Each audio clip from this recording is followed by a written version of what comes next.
Hello and welcome to Lunchtime Politics, reaching you live from our global headquarters here in the nation's commercial nerve center, Lagos. I'm Jeffrey Uzonga. Let's bring you up to speed with the big stories we're tracking in politics and in the polity.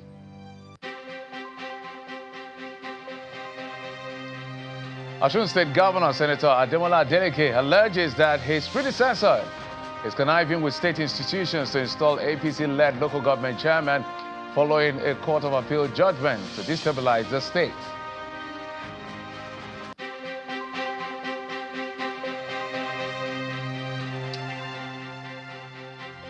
And the Director General of the World Trade Organization, Dr. Ngozi Okonjo-Iweala, asks African leaders to be innovative and look beyond foreign aid, as the military has now responded, saying that they are not in doubt that foreign sponsors are behind Boko Haram.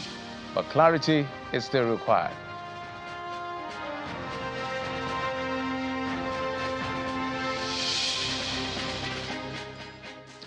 Well, there's a lot to talk about on the program today, so we'll get straight to some of the stories. But you can see we are having our eyes and our ears at the premises of the Lagos State House of Assembly complex, where we understand that at the moment there's a huge security presence at the Lagos State House of Assembly, not too far away from here at Lausa in Ikeja, Lagos. What is going to play out today at the Assembly complex, we do not know. We're also looking out to find out whether we can see lawmakers at the premises. Our correspondents and everyone is right there to make sure we get as much information as possible as we work the devices to find out exactly what exactly is going on at the Lagos State House of Assembly with the leadership of Miranda, who is the first female speaker of the Lagos State House of Assembly after the impeachment of Mudashiru Obasa. So we're watching that space and watching the Assembly complex, and we'll bring you up to speed as soon as we get any further information. But let's talk about some of the allegations, also some of the things that concerning the allegation of international agencies funding the Boko Haram terrorist group. It continues to generate conversation and discussion. The Chief of Defense Standard and Evaluation, Defense Headquarters, Major General Adekunle Ariyibi, says, indeed, international fundings and international collaborators for the Boko Haram group do exist, one of which is Islamic State, that is ISIS. Excuse me. Major General Ariyibi, however, said that fighting threats against the nation cannot be left to the security agencies alone, that it involves the society as a whole and other government agencies. He was speaking on our program, The Morning Brief. It's obvious that the operations of Boko Haram, Islamic State in the West African province has metamorphosized since their allegiance with the ISIS, and they have had access to international funding which is beyond the shores of Nigeria. It's obvious in the caliber of weapons you see them display. It's obvious in the sort of sustainability plans that they have. And right now, they are moving into drones, and not only surveillance drones, but also drones that can deliver leather weaponry. So it's obvious, and just as the CDS has said, there's no doubt and no ambiguity about that fact, that there are external collaborators and sponsors. And in 2024, you saw Nigerian governments identified and sanctioned 19 Nigerians regarding to terrorism funding. So there's no doubt about it that this is the lifeline of which is sustaining these operations beyond the local collections that they make on taxing and all of that. Fighting this existential threat to our nation, it's not a military alone function. It is something that needs to go beyond only kinetic operations. The military alone cannot go it alone. It is a whole of society approach that would resolve the issue, because there are so many lines of operation that are not military, that are not driven by military, that needs to be by federal government agencies, by ministries, departments and agencies that need to champion this cause. Right. It need not be the military that needs to be at the part of it. The military should be focusing on the kinetic part of the operation. Let's now head to what's going on in Osun State, where Governor Adeleke is raising alarm, actually, over what he considers a plot to cause unrest in the state. According to the governor, the Minister of Marine and Blue Economy, Gboyega Oyetola, who is his predecessor, is actually spearheading the plot, allegedly in collaboration with the Osun State Commissioner of Police and other service commanders in the state. The governor alleges that Mr. Oyetola is using illegal directives to security agencies to enforce a non-existent court judgment on the state's local government, emphasizing that the court judgment of the appeal court in question does not have any consequential orders. We have it on good authority that Mr. Gboyega Oyetola has instructed the Osun State Commissioner of Police, the State Director of DSS, and the State Commandant of Civil Defense Corps to mobilize security operatives from within Osun State, effect the non-existing judgment by forcefully taking over the local government on Monday. Mr. Oyetola and the police boss have been holding a series of meetings on how to effect the illegal operations. We affirm that Mr. Gboyega Oyetola has no constitutional authority to issue directive to the security agencies. The fact that Mr. Oyetola is nephew of Mr. President does not confer any such authority on him.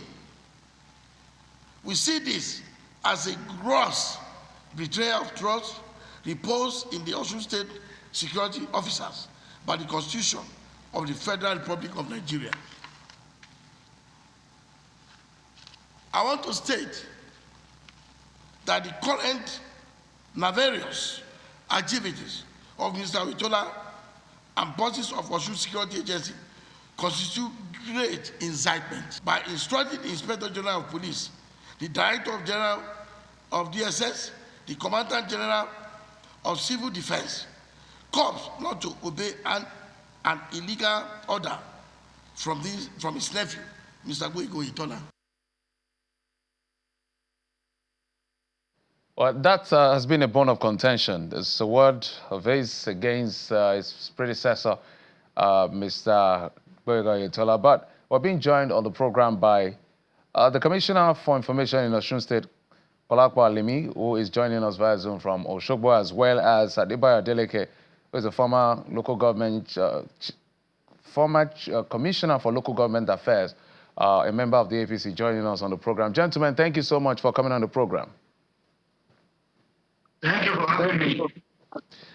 Let me start with Ms. Adeleke on this one.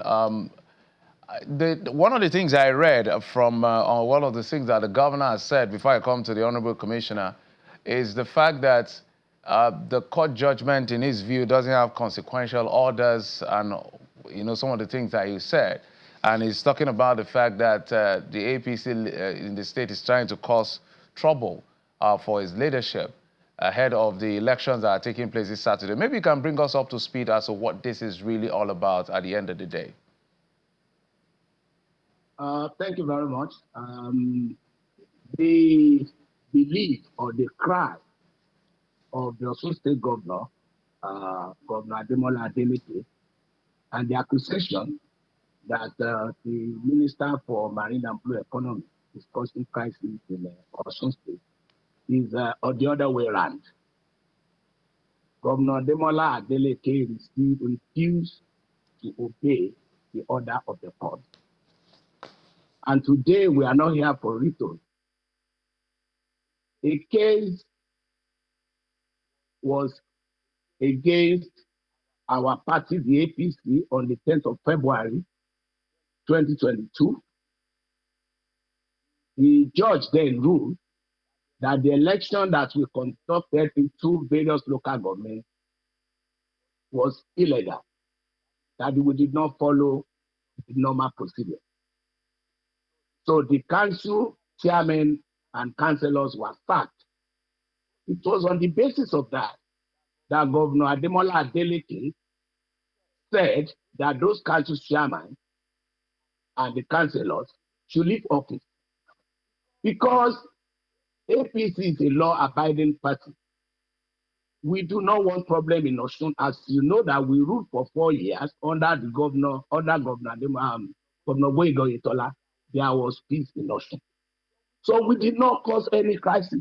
We left the council our men left the council, and we appealed the case to the Court of Appeal in Akure. So on the 10th of February, that is this month, the appeal court ruled that the judgment of November 30 from the High Court is in nullity, that those chairmen and the councillors were to remain in council. They were reinstated. In the appeal, our party sought for some relief, and those relief were granted. I do not know why some lawyers would come and say because they did not say name those chairmen and councillors, mention their name and ask them to go back to the council. I am here with some documents. The relief that was sorted, I will read just three. The one indeed, we sought for an order setting aside and nullifying the judgment of the lower court delivered on the 25th of November 2022. That was the judgment that I first referred to. We said the Court of Appeal to give us that order. We sought another order, that an order that they should dismiss that judgment that they had in the lower court, which is the High Court. The one that actually broke the camel's back was the order that when they should restore, the appellate court should restore back into offices the appellant, which is those chairmen and the councillors, having been duly elected by the citizens of Osun State.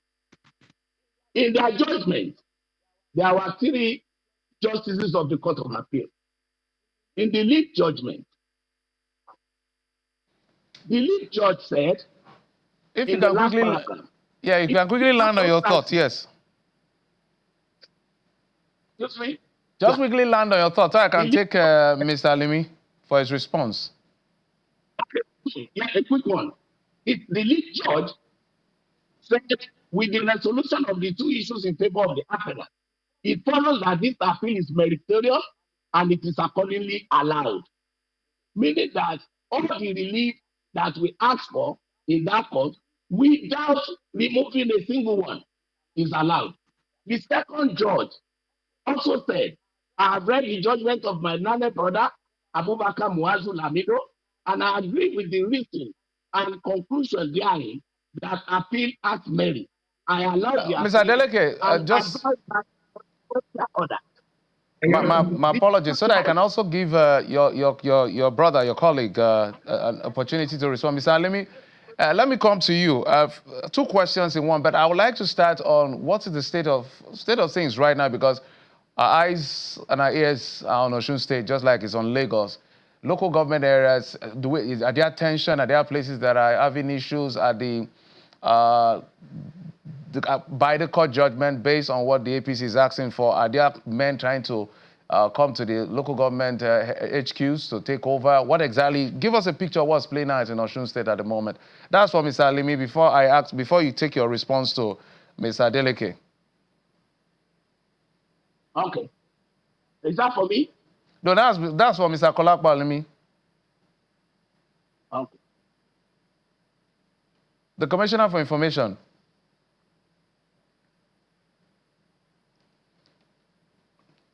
Oh dear. Hello. All right, Mr. Alimi, can you hear me? Hello.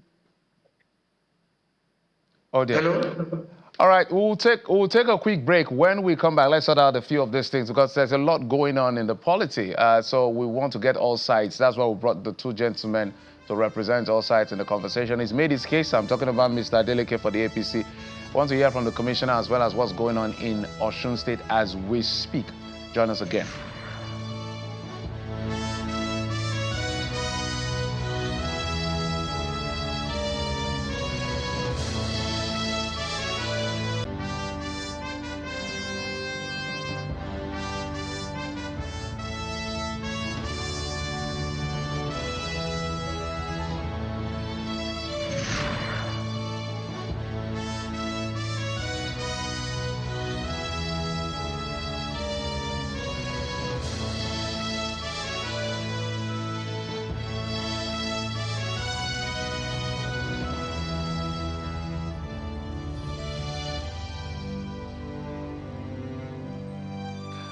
Welcome back. Let's continue our conversation as we keep our eyes at Lagos. But we're talking about Osun State, and the two commissioners, former commissioner and the current commissioner is my guest. Kolakpa Alimi is the current commissioner for information, while Mr. Adeleke is a former commissioner for local government affairs. He's giving his views as far as this issue is concerned over the issue of takeover of local government secretariat. Mr. Alimi, if you can hear me, can you hear me? Mr. Alimi, can you hear me? Yeah, he quickly went to. Oh dear. All right, let me stay with Mr. Adeleke for a moment. But give us what exactly is going on, because we're getting reports that members of your party are attempting to take over secretariats in the state. Olorunda LGA secretariat around 9:20 a.m. this morning. I understand police operatives and police operatives are in those vicinities. Maybe also give us exactly what the picture is in Osun State. Are your people trying to take over? When you use the word takeover, it is not the right word to use. That is a military word. In a democratic setting, we don't take over. We have been in that office before Governor Ademola Adeleke came into office. So we only came to resume. He sacked us illegally, and the Court of Appeal in Akure has said that we shouldn't be sacked. We should go back to office immediately. We were there, they start sending thugs all around. Every local government, you see PDP thugs. And they are even using the state security apparatus, which is the one owned by the state Amateku. They are the ones leading this thugs. So if there is insecurity in Osun State as at now, it is Governor Adeleke that is causing this insecurity. People should tell him to obey the rule of law for the first time. He has done so many of that in the past when he would disobey the rule of law. A court judgment. This is a court judgment. In a civilized world, what you do is either you appeal or you ask for stay of execution instead of sending thumbs around. This commissioner for local government enemy that is your guest today again, when he was the commissioner for local government under Rauf Aregbesola in 2010, they met local government council that contained PDP people. They didn't sack them. Governor Adeleke should follow the way of civility. He should go to court or ask for a stay of execution. He shouldn't put the state into turmoil. Also, people are tired of it. All right, Mr. Adeleke. Just a moment. Just a moment, Mr. Adeleke. So whether it's a takeover, whether trying to resume office, whatever language you want to use, are your people at the secretariat that I just mentioned? That's just what I want to find out from you. Our people went to office physically today. They resumed office physically today. From the day the judgment was delivered in Akure, February 10th, they have been in the council. There is no vacancy in that council. And what our delegate government has tried to do is to do fake election, illegal election on Saturday. That is why they are causing this pain. They are the one that is behind the decision of the NLC not to go to office. They are the one that is behind the compulsory day for secondary and primary school students. All right, Mr. Adeleke, I think you've made your point. I think we now have Mr. Alimi been trying to get his views on this, but network. Mr. Alimi, if you can hear me, can you hear me?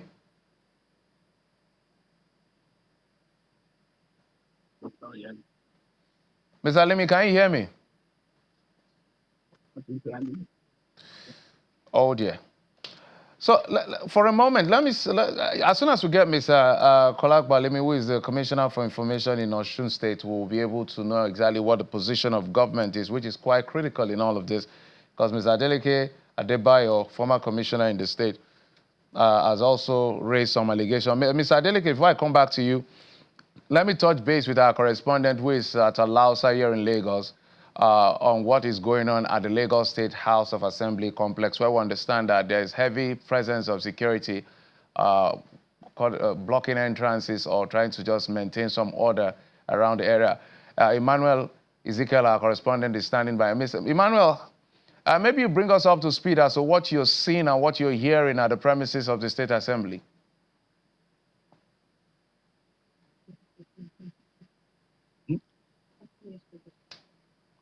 Emmanuel, if you can unmute so we can hear what you're saying.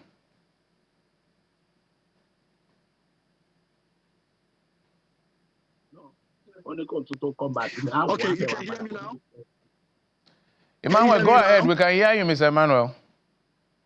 Okay, we're here at the State House of Assembly, Lagos State House of Assembly to be precise, where there is a huge security presence, and this is connected, is in connection with the current chief of the State Assembly. Currently, the speakers have been told is around 32 members of the State Assembly are also present, and issues being discussed is unclear. We don't have any details as we speak, but the atmosphere is very calm and peaceful. Assembly members are also within the premises, left their offices, coming out, having discussions in pockets around the assembly premises, waiting perhaps to hear what the outcome of whatever that is being discussed would be. Okay, so if I get you correctly, are you seeing how many lawmakers have you been able to spot? Have you cited any of them? Yes, I cited, I was briefed by an official of the assembly who said 32 of them are currently present in company of the speaker, taking a share. So we're just a few meters away from me, and that's all we know for now. Besides that, the compound is well guarded by security personnel from the Nigeria police, both inside and outside of the compound. The assembly members with her, assembly staff also within the premises, and that's all. That's what is happening right now.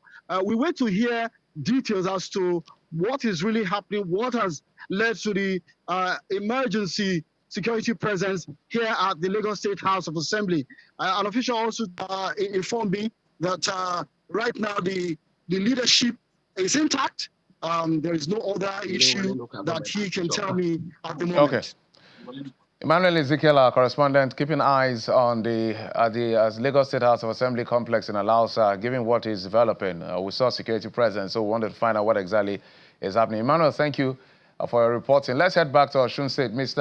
I hope Mr. Alimi can hear me now. Mr. Kolakwa Alimi is the Commissioner for Information in Osun State. Mr. Alimi, can you hear me?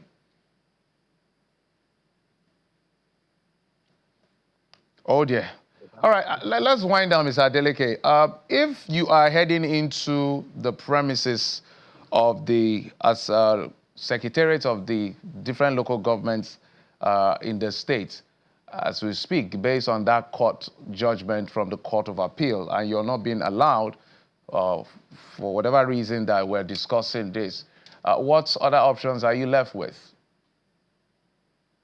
Well, we are not left. It's just that Governor Adeleke should stand up to the allegiance and the pledge that he made to the people of Osun that he will protect their lives and their property. As I speak, a chairman in the local government is allegedly being shot by PDP thugs. And there's fracas everywhere. The state has lost control of the state. Fracas everywhere. And like I said, Amotekun, who is under the control of the state government, their people are the one leading these thugs to different local governments. We are going to continue because legally, we are there. The local government is not vacant. We have our chairman and councillor. So tomorrow we are going to have to be up. If they want to kill us, what they must do, let them kill us. The government should obey the rule of law for the first time. Oh dear. There's a lot we can actually talk about as far as that is concerned, but technical glitch, as it is called, has not helped us in any way. We wanted to hear all sides of the conversation, but we couldn't get Mr. Kolakwa Alimi, Osun State Commissioner for Information. But we've been speaking with Mr. Adeleke, who is a former Local Government Affairs Commissioner in Osun State, who joined us to give the position of the opposition in the state, that's the APC. Thank you so much, Mr. Adeleke, for coming on the program. We appreciate it. And just before we go, let's tell you that African leaders have been challenged to look at access to aid as a thing of the past. Speaking at the headquarters of the African Union in Addis Ababa, Ethiopia, the Director General of the World Trade Organization, Dr. Ngozi Okonjo-Iweala, emphasized the need for leaders to focus on attracting investment and mobilizing local resources. She said this is necessary in view of the difficult geopolitical landscape.